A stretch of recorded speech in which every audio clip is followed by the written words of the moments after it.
Hello everyone, welcome back to my channel and you are watching the Mangesh Devkar class. Let's begin today's class.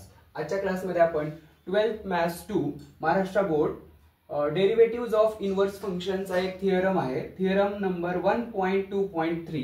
Statement is suppose y is equal to f of x is a differentiable function of x on an interval I and y is 1 1 on 2 and dy by dx is non-zero on I.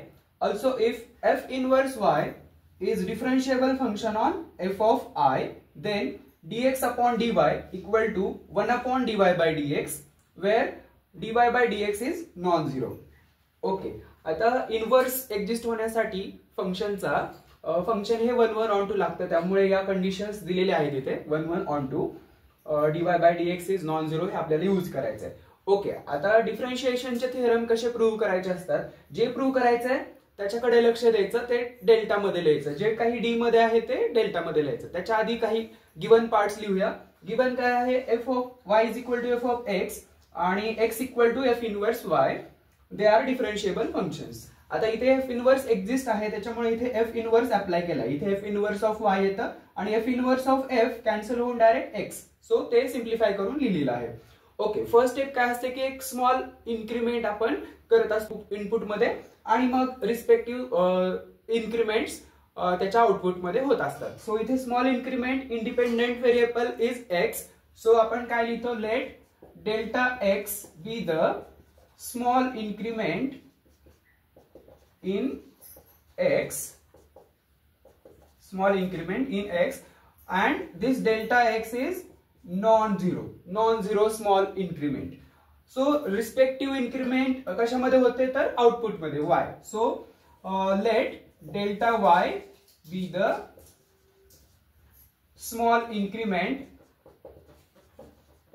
in y, and is delta y is also a non-zero increment, small increment. Okay, आता prove काय करायचं त्याच्याकडे बघायचं. Direct जे D मध्ये आहे ते delta मध्ये लिहायचं आणि ते करेक्ट आहे का हे पण आपण बघायचं. डेल्टा मध्ये लिहिलेलं करेक्ट असतं. हे नंबर्स आहेत. ओके, डायरेक्ट ऑपरेटर साठी आपण लिहू नाही शकत. फर्स्ट थिअरम मध्ये पण आपण बघितलं आणि इथे पण बघतोय. डेल्टा मध्ये लिहिणं इज ओके.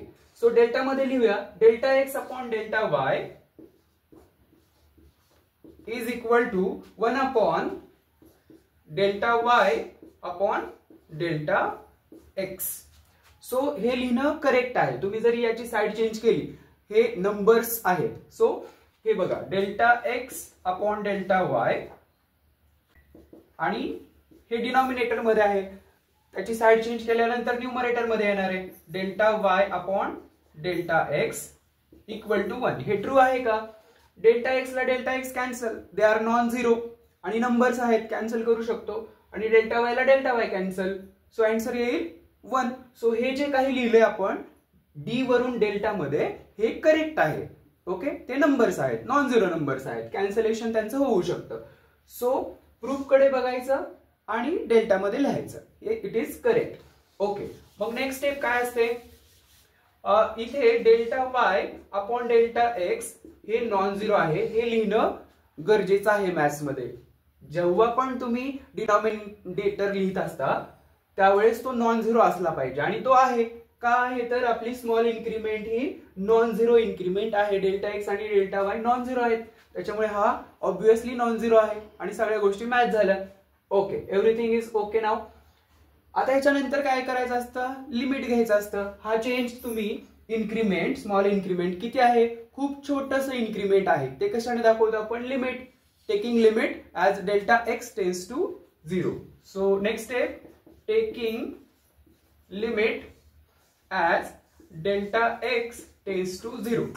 ओके, आता हे फंक्शन डिफरन्शिएबल असल्यामुळे कंटिन्युअस असतं आणि जसा चेंज एक्स मध्ये होतोय तसाच वाय मध्ये पण होतो. म्हणजे डेल्टा एक्स स्मॉल इन्क्रीमेंट 0 कडे चालली आहे एक्स मधली, तर स्मॉल इन्क्रीमेंट वाय मधली सुद्धा 0 कडे जाते. दिस इम्प्लाइज डेल्टा वाय जे की स्मॉल इन्क्रीमेंट इन वाय आहे ही पण 0 ला टेंड करते. ओके, सो आता आपण limit as delta X tends to 0 apply करूया. So limit delta x upon delta Y as delta x tends to 0 हे लिमिट आपण अप्लाय करतोय आणि हे इम्प्लाय होतंय ते पुढच्या स्टेपला आपण वापरत असतो. Okay, is equal to limit delta x tends to 0 1 upon delta y upon delta x. हे लिमिट आपण सेपरेट करूया. 1 ला लिमिट नाही दिलं तरी चालेल, डिनॉमिनेटरला लिमिट द्यायचं आहे. त्याचं आन्सर 1 येईल. न्यूमरेटरला जरी लिमिट दिलं तरी 1 येणार आहे. ओके, सो इथे 1 upon limit delta y upon delta x as delta x tends to 0 आणि ह्याच्यात चेंजेस काय होतात, delta x upon delta y जो पण डिनॉमिनेटरला आहे तो टेन्स टू 0 असतो. ओके, सो इथे आपल्याला डेल्टा एक्स टेन्स टू 0 आहे, पण ते काय इम्प्लाय करत आहे, delta y tends to 0. X मधला इन्क्रीमेंट स्मॉल इन्क्रीमेंट 0 ला चाललंय, तर वाय मधलं पण स्मॉल इन्क्रीमेंट 0 ला जातं. सो आपण इथे हे लिमिट रिप्लेस करतो. ऑल थिअरम्स मध्ये सेम थिअरी आहे, सेम गोष्ट घडते. ओके, आता काय करू शकतो आपण, लेफ्ट हँड साइड बद्दल आपल्याला बरंचसं माहिती नाही. आता राईट हँड साइड बद्दल काय माहिती आहे बघा, y is a differentiable function of x. त्याच्यामुळे ही जी डेफिनेशन आहे डेरिव्हेटिव्हची, डेल्टा आणि त्याच्या बाहेर लिमिट हे डी मध्ये कन्वर्ट होतं, कारण ते डिफरन्शिएबल फंक्शन आहे, हे गिवन दिले. सो इथे काय येतं, 1 upon dy by dx. Okay, आणि कंडिशन बघा, डिनॉमिनेटर मध्ये आला ना dy बाय dx, हा नॉन झिरो असायला पाहिजे, जे की थिअरमने दिलंय ऑलरेडी. कुठे दिलंय बघा, and dy by dx is non zero. Okay, here dy by dx is not equal to 0. So हा एक्झिस्ट आहे, फायनाइट आहे. So right hand side exist and finite. So left hand side सुद्धा exist आणि finite होणार आहे. त्याच्यामुळे काय होतं, हा जो डेल्टा मधली डेफिनेशन आहे ही डी मध्ये कन्वर्ट होते आणि लेफ्ट हँड साइडचं आन्सर येतं dx अपॉन dy, जे की आपल्याला प्रूव्ह करायचं होतं. सो सिम्पली हे 2 मिनिट्स मध्ये प्रूफ होतात डिफरन्शिएशनचे. So dx upon dy equal to 1 upon dy by dx, where dy by dx is non zero.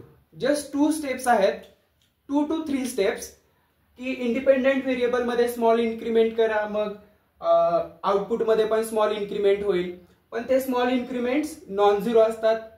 मग काय करा, जे प्रूव्ह करायचंय त्याच्याकडे फोकस करा, जे डी मध्ये आहे ते डेल्टा मध्ये लिहा. ओके, आणि त्यानंतर लिमिट, डिनॉमिनेटरचं limit delta x tends to 0 करा, म्हणजे इनपुटचं लिमिट, इनपुट मधला स्मॉल इन्क्रीमेंट 0 ला टेंड करा. फंक्शन डिफरन्शिएबल असल्यामुळे कंटिन्युअस असतं आणि तसेच चेंजेस आउटपुट मध्ये पण होतात. So delta x tends to 0 leads to delta y tends to 0, जे आपण इथं वापरलं. ओके, आणि मग right hand side exist and finite असल्यामुळे लेफ्ट हँड साइड पण एक्झिस्ट आणि फायनाइट होते, आणि हा जो डेल्टा ऑपरेटर आहे, डेल्टा आणि लिमिट आहे, ते डी मध्ये कन्वर्ट होतं आणि प्रूव्ह होतं. सो अशा प्रकारचा हा दुसरा थिअरम आहे.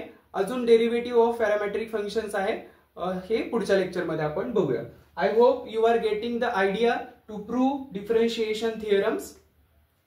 Thank you.